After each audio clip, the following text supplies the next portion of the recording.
ನಮಸ್ಕಾರ. ಈ ಜ್ಯೋತಿಷಕ್ಕೆ ಸಂಬಂಧಪಟ್ಟಂತೆ ಸಾವಿರಾರು ಜನ ಲಕ್ಷಾಂತರ ಜನ ಜ್ಯೋತಿಷ ಹೇಳ್ತಾ ಇರ್ತಾರೆ. ಬಟ್ ಅವ್ರು ಹೇಳಿದ್ದು ನಿಜಾನೇ ಆಗೋದಿಲ್ಲ. ಅದಕ್ಕಾಗಿ ಜನಗಳಿಗೆ ಜ್ಯೋತಿಷದಲ್ಲಿ ನಂಬಿಕೆ ಕಡಿಮೆ ಆಗ್ತಾ ಹೋಗುತ್ತೆ. ಇಲ್ಲಿ ನಿಜವಾದ ಜ್ಯೋತಿಷಿ ಯಾರು ಅನ್ನೋ ಪ್ರಶ್ನೆ ಬರುತ್ತೆ. ಒಂದನೇದಾಗಿ ಬಂದು ನಿಜವಾದ ಜ್ಯೋತಿಷಿ ಅಂತಂದರೆ ನೀವು ಕೊಟ್ಟಂಥ ಬರ್ತ್ ಟೈಮ್ನ ಆತ ನಂಬಲ್ಲ.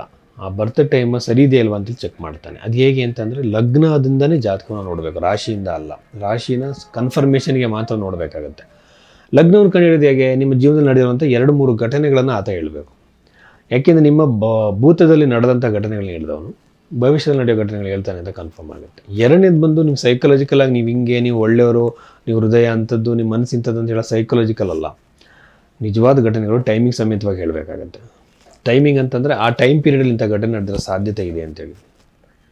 ಇದಾದಮೇಲೆ ಪರಿಹಾರಗಳನ್ನ ಹೇಳುವಾಗ ಬೃಹತ್ ಪರಾಶರ ಹೋರಾಶಾಸ್ತ್ರಗಳಿರುವಂತಹ ಮಂತ್ರ ಜಪಗಳು, ದಾನಗಳ ಬಗ್ಗೆ ಮಾತ್ರ ಮಾತಾಡಬೇಕು. ಕರಂಗುಲಿ ಮಾಲ ಹಾಕ್ಕೊಳ್ಳಿ, ಜೆಮ್ ಸ್ಟೋನ್ಸ್ ಹಾಕ್ಕೊಳ್ಳಿ, ಅಥವಾ ಇನ್ನೊಂದು ಹಾಕ್ಕೊಳ್ಳಿ, ಆಮೇಲೆ ನ್ಯೂಮರಾಲಜಿ ಪ್ರಕಾರ ಹೆಸರು ಚೇಂಜ್ ಮಾಡ್ಕೊಳ್ಳಿ ಅಂತ ಹೇಳೋಂಥವ್ರು ಜ್ಯೋತಿಷರಲ್ಲ. ಅದು ಜ್ಯೋತಿಷಕ್ಕೂ ಅದಕ್ಕೂ ಸಂಬಂಧನೇ ಇಲ್ಲ. ಓಕೆನಾ? ಮತ್ತು ಪರಿಹಾರಗಳಲ್ಲಿ ಕಾಸ್ಟ್ಲಿ ಪರಿಹಾರಗಳಿಗೆ ಈ ಬಡವರಿಗೆ ಏನು ಮಾಡಬೇಕಾಗತ್ತೆ? ಅವರು ದೊಡ್ಡ ದೊಡ್ಡ ಕಾಸ್ಟ್ಲಿ ಪೂಜೆಗಳನ್ನು ಹೇಳಿದ್ರೆ ಮತ್ತು ಅವ್ರಿಗೆ ಪರಿಹಾರನೇ ಇಲ್ವಾ? ಋಷಿಗಳೆಲ್ಲ ಯಾವ ಕಾಸ್ಟ್ಲಿ ಪೂಜೆಗಳನ್ನ ಹೇಳಿಲ್ಲ. ಬೃಹತ್ ಪರಾಶರ ಹೋರಾಶಾಸ್ತ್ರದಲ್ಲಿ ಸಿಂಪಲ್ ರೆಮಿಡೀಸ್ನ ಹೇಳಿದ್ದಾರೆ. ಇದನ್ನು ಸಜೆಸ್ಟ್ ಮಾಡಬೇಕು. ಆಮೇಲೆ ಟೆಕ್ನಿಕಲಾಗಿ ಇನ್ನೂ ತುಂಬ ವಿಚಾರಗಳಲ್ಲಿ ಜ್ಯೋತಿಷನ ತಿಳ್ಕೊಬೋದು. ಬಟ್ ಮಾಮೂಲಿ ಜನಗಳು ಈ ವಿಚಾರದಿಂದ ಈಸಿಯಾಗಿ ಅವ್ರು ತಿಳ್ಕೊಬೋದು, ಅವ್ರ ಕ್ವಾಲಿಫಿಕೇಷನ್ ಏನು ಜ್ಯೋತಿಷರು ಅಂತೇಳಿ. ಸೊ ಇಂದಿನ ಘಟನೆಗಳನ್ನ ಹೇಳೋದು ಬಹಳ ಇಂಪಾರ್ಟೆಂಟ್ ಆಗುತ್ತೆ. ಇದನ್ನು ಗಮನದಲ್ಲಿ ಇಟ್ಕೊಳ್ಳಿ. ಆಮೇಲೆ ಒಬ್ಬೊಬ್ಬರು 5 ನಿಮಿಷ 10 ನಿಮಿಷದಲ್ಲಿ ಇಡೀ ಮನೆಯವ್ರ ಜಾತಕ ಎಲ್ಲ ಹೇಳ್ಬಿಡ್ತಾರೆ. ಸೊ ಒಂದು ಜಾತಕ ನೋಡೋಕ್ಕೆ ಅದರಾಗಿರೋ ಟೈಮ್ ಹಿಡಿಯುತ್ತೆ. ಅದರದ್ದೇ ಆಗಿರುವಂಥ ಗೌರವ ಫೀಸ್ನು ಕೊಟ್ಟು ಕೇಳಬೇಕಾಗುತ್ತೆ. ಅದು ಕೂಡ ಇಂಪಾರ್ಟೆಂಟ್ ಆಗುತ್ತೆ ಇಲ್ಲಿ. ಇದನ್ನು ಗಮನದಲ್ಲಿ ಇಟ್ಕೊಳ್ಳಿ. ಈ ಡೀಟೇಲ್ಡ್ ಅನಾಲಿಸಿಸ್ ಮಾಡೋದಕ್ಕೋಸ್ಕರ ನೀವು ಭೈರವಿ ಆಸ್ಟ್ರೋನ ನೀವು ಸಂಪರ್ಕ ಮಾಡ್ಬೋದು. ಅಲ್ಲಿ ಜಾತಕಕ್ಕೆ ಅದರದ್ದೇ ಆಗಿರೋ ಟೈಮ್ ತೊಗೊಳ್ತೀವಿ ನಾವು. ಒಂದು ವೇಳೆ ಟೈಮ್ ಸರಿ ಇಲ್ಲ, ಗೊತ್ತಾಗಲಿಲ್ಲ ಅಂದಾಗ ಹಸ್ತ ಸಾಮುದ್ರಿಕೆಯಿಂದ ಹಲವಾರು ವಿಚಾರಗಳನ್ನು ಹೇಳ್ಬೋದು. ಸೊ ಅದನ್ನು ಗಮನದಲ್ಲಿ ಇಟ್ಕೊಳ್ಳಿ. ಹಸ್ತ ಸಾಮುದ್ರಿಕೆ ಅಂತಂದರೆ ಜಾತಕ ಇಲ್ಲದೇ ಇದ್ದಂಥವ್ರು ಹಸ್ತ ಸಾಮುದ್ರಿಕವನ್ನು ಇದು ಮಾಡ್ಬೋದು. ಈ ಕುಂಭರಾಶಿಗೆ ಸಂಬಂಧಪಟ್ಟಂತೆ ನಾವು ಈ ಒಂದು ವಾರ ಭವಿಷ್ಯದಲ್ಲಿ ನೋಡೋದಾದರೆ 19ನೇ ತಾರೀಕು ನಂತರದಲ್ಲಿ ಹಲವಾರು ವಿಶಿಷ್ಟವಾಗಿರುವ ಬದಲಾವಣೆಗಳಾಗಿದೆ. ಬಟ್ ನಾವಿಲ್ಲಿ ಕೆಲವು ಕೇರ್ಫುಲ್ ಆಗಿರುವಂಥ ಕೆಲವು ವಿಷಯಗಳಿದೆ. ಅದು ಬಂದು ರಾಹುಗ್ರಹ ರಾಶಿಯಲ್ಲಿರುವಂಥದ್ದು ಖಂಡಿತವಾಗಲೂ ವೈವಾಹಿಕ ಜೀವನದಲ್ಲಿ ಕಿರಿಕಿರಿ ಸಮಸ್ಯೆಗಳು, ಉದ್ರೇಕದ ಮಟ್ಟಕ್ಕೆ ಹೋಗ್ಬೋದು.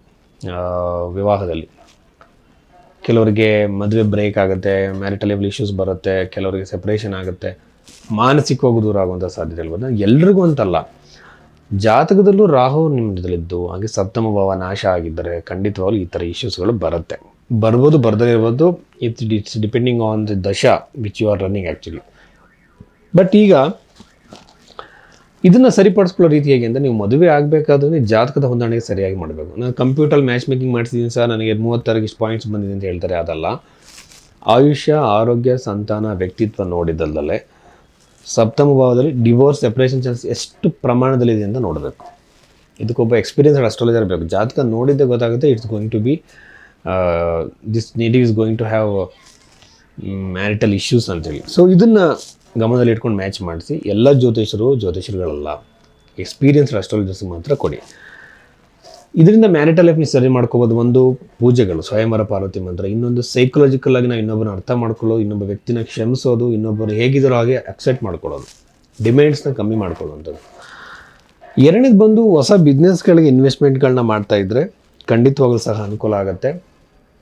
ಏಪ್ರಿಲ್ಲು ಮೇ ನಂತರ ಇನ್ನೂ ಒಳ್ಳೆಯ ಟೈಮ್ ಬರ್ತಾಯಿದೆ. ಇನ್ವೆಸ್ಟ್ಮೆಂಟ್ಗಳನ್ನ ಮಾಡಿ, ಬಿಸ್ನೆಸ್ಗಳನ್ನ ಮಾಡಿ, ವ್ಯವಹಾರಗಳನ್ನ ಮಾಡಿ, ಸಣ್ಣ ಪುಟ್ಟ ಬಿಸ್ನೆಸ್ಗಳನ್ನ ಮಾಡಿ, ಖಂಡಿತವಾಗ್ಲೂ ಅಭಿವೃದ್ಧಿ ಬರುತ್ತೆ.